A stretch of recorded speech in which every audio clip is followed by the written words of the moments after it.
محمد کو نبی کی مثال سے جوڑنا یہ حسن لہری صاحب کی حماقت اور جہالت ہے۔ شیعہ کتب کے مطابق نبی علیہ السلام اللہ کی بات کو ماننے سے انکار کر رہے ہیں، حضرت علی اور فاطمہ رضی اللہ عنہما نبی علیہ السلام کی بات ماننے سے انکار کر رہے ہیں۔ اب حسن لہری صاحب سے درخواست ہے کہ جو اتباع نہ کرنے کا فتویٰ آپ ابوبکر اور عمر پر لگا رہے ہیں، بسم اللہ الرحمن الرحیم۔ حضرت ابوبکر و عمر رضی اللہ عنہما کے مومن نہ ہونے پر حسن اللیاری صاحب کی تیسری دلیل سماعت فرما لیں، پھر آتے ہیں اس کے جواب کی طرف۔ تیسری جو بات ہے کہ دیکھیں آپ کہتے ہیں فَلَا وَرَبِّكَ لَا يُؤْمِنُونَ حَتَّى يُحَكِّمُوكَ فِي مَا شَجَرَ بَيْنَهُمْ، جب آپ کے درمیان کوئی مشاجرہ ہو اور آپ نبی صلی اللہ علیہ وسلم کو قاضی نہ بنائیں تو آپ کافر ہیں۔ یہ شخص کیا کہہ رہا ہے؟ کہتا ہے شیخین نے ان کو ماننے سے انکار نہیں کیا۔ ہم نہیں کہتے کہ ان کو ماننے سے انکار کیا ہے تو کافر ہے، نہیں، ہم کہتے ہیں انہوں نے حکم نہیں بنایا۔ قرآن کیا کہہ رہا ہے بھائی؟ کیوں چالاکی کر رہے ہیں؟ قرآن پہ آپ تدبر نہیں کرتے، دوسروں کو بیوقوف سمجھتے ہیں، کیا چکر ہے؟ اللہ مسا فلا وربک لا یؤمنون حتی یحکموک فیما شجر بینہم، تیرے رب کی قسم اے حبیب، یہ طارق قاضی صاحب کا ترجمہ آپ دیکھ لیں، تیرے رب کی قسم یہ اس وقت تک مسلمان نہیں ہو سکتے یہاں تک کہ وہ اپنے درمیان ہونے والے ہر اختلاف میں آپ کو حاکم بنا لیں۔ آپ کہتے ہیں انہوں نے ان کو ان کے حکم سے انکار نہیں کیا، نہیں، کیوں ہے انہوں نے حاکم نہیں بنایا، ان کو قاضی نہیں بنایا؟ جھگڑا کرنے کے بجائے نبی صلی اللہ علیہ وسلم ادھر ہی بیٹھے، جھگڑا ہی نہیں کرتے، کہتے ہیں آپ جو فیصلہ سنائیں منظور۔ جھگڑا کیوں کیا؟ ان کو حاکم بنا لیتے۔ قرآن قسم کا کہ کہتا ہے کہ اگر یہ آپ کو حاکم نہیں بناتے تو یہ کافر ہے۔ اس کا جواب اپنے مجید واضح طور پہ فرما رہا ہے کہ جو رسول صلی اللہ علیہ وسلم کے اتباع نہیں کرتا وہ کافر ہے۔ بسم اللہ الرحمن الرحیم، یا ان قل ان کنتم تحبون اللہ فاتبعونی یحببکم اللہ ویغفر لکم ذنوبکم واللہ غفور رحیم، قل اطیعوا اللہ والرسول فان تولوا فان اللہ لا يحب الکافرین۔ اگر کوئی تولی کر دے اللہ تعالیٰ اس کافر سے محبت نہیں کرتا، کوئی پیچھے منہ پھیر دے، آگے بڑھ جانا نبی صلی اللہ علیہ وسلم تولی جو ہے تقدم سے اس کی قوہ کم تر ہے، تقدم کا قبح زیادہ ہے، آگے بڑھ جانا۔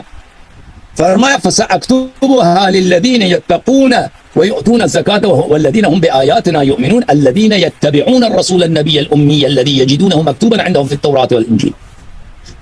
جنت اسی کے لیے جو نبی صلی اللہ علیہ وسلم کے اتباع کرے۔ اب ابو بکر عمر کے متعلق اللہ تعالیٰ نے شہادت دی کہ متقدم علی الرسول صلی اللہ علیہ وسلم، ٹھیک ہے نا، ان کے تقدم کے مظاہر میں سے ایک تقدم یہی تھا کہ وہ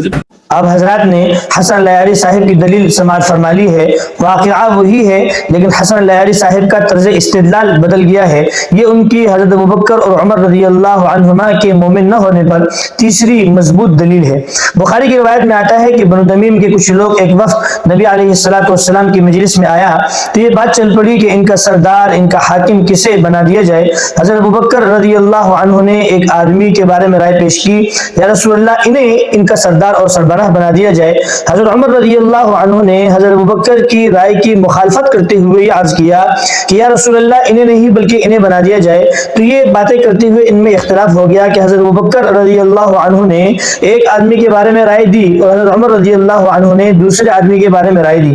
اب حسن اللیاری صاحب کا دعویٰ یہ ہے کہ نبی علیہ السلام کے ہوتے ہوئے یا آپ کی مجلس میں ابوبکر اور عمر نے اختلاف کیا ہے، اور نبی علیہ السلام کے ہوتے ہوئے اختلاف کرنا یہ کفر ہے۔ اس دعوے کے الفاظ کو ذرا ذہن میں رکھیں۔ حسن اللیاری صاحب کا دعویٰ یہ ہے کہ نبی علیہ السلام کے ہوتے ہوئے یا ان کی مجلس میں ابوبکر اور عمر نے اختلاف کیا ہے، اور نبی علیہ السلام کے ہوتے ہوئے اختلاف کرنا یہ کفر ہے۔ اور اس پر پھر دلیل دی ہے قرآن کی ایک دوسری آیت کی کہ فلا وربک لا یؤمنون حتی یحکموک فیما شجر بینہم ثم لا یجدوا فی انفسہم حرجا مما قضیت ویسلموا تسلیما۔ اس آیت کا مفہوم اس طرح ہے کہ یہ لوگ اس وقت تک مومن نہیں ہو سکتے جس وقت تک کہ آپس کے اختلاف میں، آپس کی لڑائی میں آپ کو حاکم اور ثالث اور فیصل نہ بنا دیں۔ پھر دوسری بات یہ ہے کہ آپ کے فیصلے پر رضامندی کا اظہار نہ کریں۔ آیت کا مفہوم یہ ہے کہ اگر دو مسلمانوں میں، مومنین میں اختلاف ہو جائے تو انہیں چاہیے کہ فیصل اور ثالث نبی علیہ السلام کو بنائیں، اور پھر نبی علیہ السلام کے فیصلے پر رضامندی اور تسلی کا اظہار بھی کریں، تو تب جا کے وہ مومن ہوں گے۔ اب آیت کا محل کوئی اور موقع ہے اور حسن اللیاری صاحب کا دعویٰ کوئی اور ہے۔ دعویٰ یہ تھا کہ نبی علیہ السلام کی مجلس میں یا ان کے ہوتے ہوئے اختلاف کرنا کفر ہے، دعویٰ یہ تھا، لیکن دلیل یہ دی ہے کہ اگر اختلاف ہو جائے پھر نبی علیہ السلام کو ثالث نہ بنائیں تب مومن نہیں ہو سکتے ہیں۔ تو یہ آیت کا اس دعوے سے کوئی تعلق نہیں ہے۔ ہاں اگر وہ یہ دکھا دیں کہ ابوبکر اور عمر نے نبی علیہ الصلوۃ والسلام کے فیصلے پر تسلی کا اظہار نہ کیا ہو، آپ کے فیصلے پر ان کو تسلی نہ ہوئی ہو، پھر تو یہ آیات ابوبکر اور عمر کے مومن نہ ہونے پر معاذ اللہ فٹ آ سکتی ہیں، لیکن وہ تو کیا ان کی ساری ذریت اور اولاد قیامت تک کے لیے یہ بات نہیں دکھا سکتی کہ کسی ایک موقع پر بھی حضرت ابوبکر اور عمر رضی اللہ عنہما نے نبی علیہ الصلوۃ والسلام کے فیصلے پر تسلی کا اظہار نہ فرمایا ہو، بلکہ ہمیشہ جب نبی علیہ الصلوۃ والسلام نے کسی موقع پر کوئی فیصلہ فرمایا، ہمیشہ ان حضرات کا سر ان کے فیصلے کے سامنے جھکا ہوا ہم نے پایا۔ تو حسن لہری صاحب کا دعویٰ یہ ہے کہ نبی علیہ السلام کے ہوتے ہوئے اختلاف کرنا کفر ہے، دعویٰ کچھ اور ہے، اور دلیل جو دی ہے اس کا تعلق اس بات سے ہے کہ اگر دو مسلمانوں میں اختلاف ہو جائے، وہاں اختلاف کو کفر نہیں کہا گیا، بلکہ یہ کہا گیا ہے کہ اگر دو مسلمانوں میں اختلاف ہو جائے تو پھر فیصلہ نبی علیہ السلام سے کروائیں اور نبی علیہ الصلوۃ والسلام کے فیصلے پر تسلی کا اظہار بھی کریں، تو تب جا کر وہ مومن ہوں گے۔ تو دعویٰ کچھ اور ہے اور دلیل کچھ اور ہے۔ پھر حسن لہری صاحب کہتے ہیں کہ قرآن کی دوسری آیت ہے قُلْ إِن كُنتُمْ تُحِبُّونَ اللَّهَ فَاتَّبِعُونِي يُحْبِبْكُمُ اللَّهُ، کہ اگر تم اللہ سے محبت کرتے ہو تو میری اتباع کرو۔ تو اتباع کا مطلب یہ ہے کہ کسی قول اور فعل میں نبی کے پیچھے چلنا۔ تو وہ یہ کہتے ہیں کہ جب نبی علیہ السلام بیٹھے ہوئے ہیں، تشریف فرما ہیں، تو انہوں نے کیوں کہا کہ ان کا سردار انہیں بنا دیا جائے اور ان کا سردار انہیں بنا دیا جائے؟ تو بھائی یہ تو مشورے کی مجلس تھی، اور مشورے میں تو ہر آدمی رائے ہی دیتا ہے۔ حضرت ابوبکر نے ایک رائے دی کہ یا رسول اللہ انہیں بنا دیا جائے، حضرت عمر نے دوسری رائے دی کہ یا رسول اللہ انہیں بنا دیا جائے۔ پھر کہتے ہیں کہ ابوبکر اور عمر نے نبی کی اتباع نہیں کی، اس آیت کی مخالفت کی ہے، جس آیت کی مخالفت کی ہے نبی علیہ السلام کی اتباع نہیں کی، تو یہ ان کے کفر کی دلیل ہے۔ معاذ اللہ ثم معاذ اللہ، اگر ہم اب کچھ مواقع پر یہ دکھا دیں کہ حضرت علی رضی اللہ عنہ نے، حضرت فاطمہ رضی اللہ عنہا نے نبی علیہ السلام کی اور نبی علیہ السلام نے خود اللہ کی اتباع نہیں کی ہے، تو معاذ اللہ کیا وہی فتویٰ جو ابوبکر اور عمر پر لگ رہا ہے وہ حسن لہری صاحب یہاں لگائیں گے؟ دیکھیں صلح حدیبیہ کے موقع پر ایسا ہوا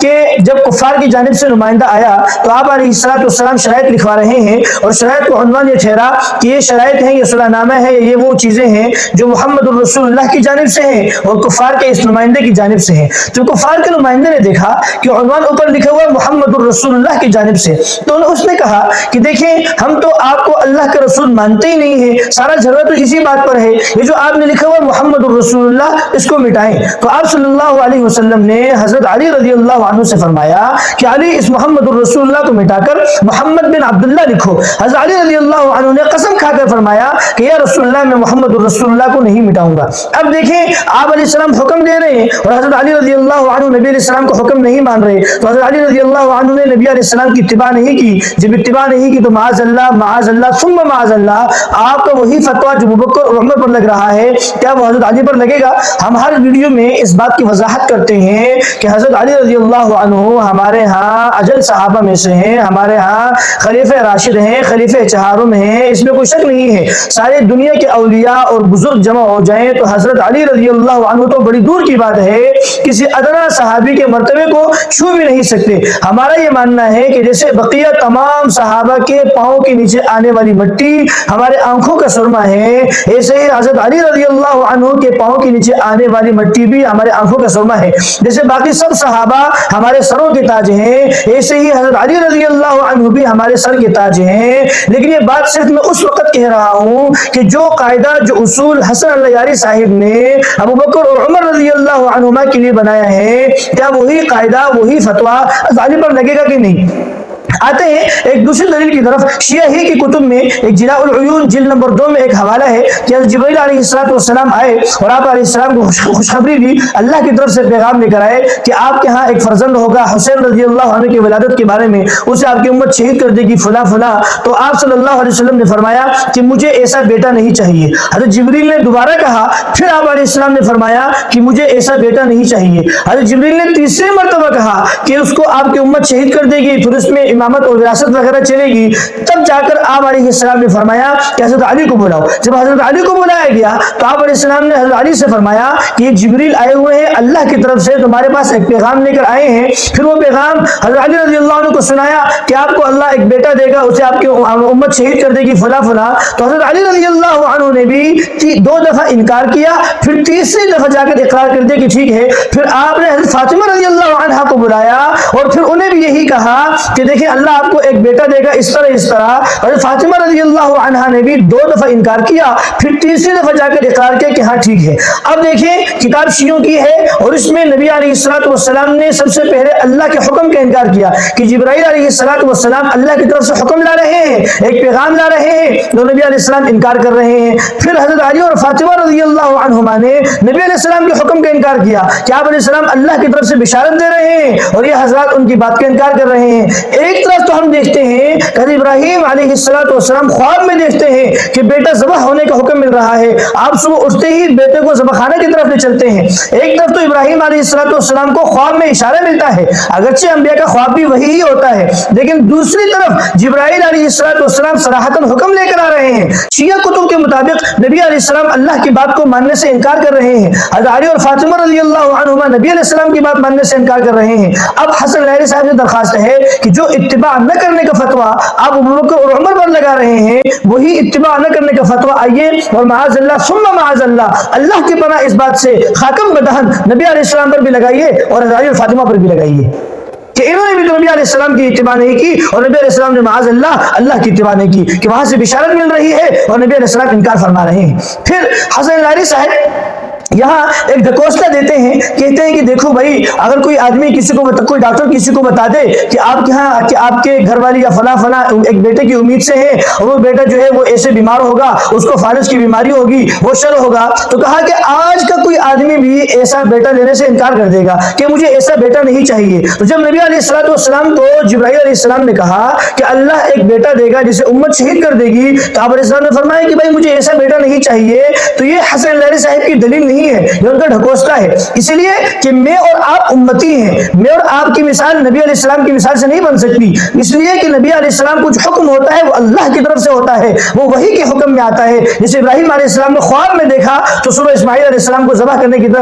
کے لیے چلے، تو نبی علیہ السلام کو حکم ملتا ہے اللہ کی طرف سے، مجھے اور آپ کو اللہ کی طرف سے حکم نہیں ملتا۔ تو امتی کی مثال کو نبی کی مثال سے جوڑنا یہ حسن لہری صاحب کی حماقت اور جہالت ہے۔ تو یہ تھی حسن لہری صاحب کی تیسری دلیل، سب سے مضبوط دلیل حضرت ابوبکر اور عمر کے مومن نہ ہونے پر، کہ ایک تو انہوں نے نبی علیہ السلام کی اتباع نہیں کی، دوسرا یہ کہ انہوں نے نبی علیہ السلام کے ہوتے ہوئے اختلاف کیوں کیا، اور نبی علیہ السلام کے ہوتے ہوئے اختلاف کرنا کفر ہے، لیکن جب اس پر دلیل دی ہے تو اس دلیل کا اس دعوے سے کوئی جوڑ کوئی تعلق نہیں ہے۔ تو یہ تھی حسن لہری صاحب کی تیسری دلیل۔ اللہ تعالیٰ سے دعا ہے اللہ تعالیٰ ہمیں صحابہ کی سچی محبت نصیب فرمائے، اللہ ہمیں حق کو سمجھنے اور اسے قبول کرنے کی توفیق نصیب فرمائے، آمین۔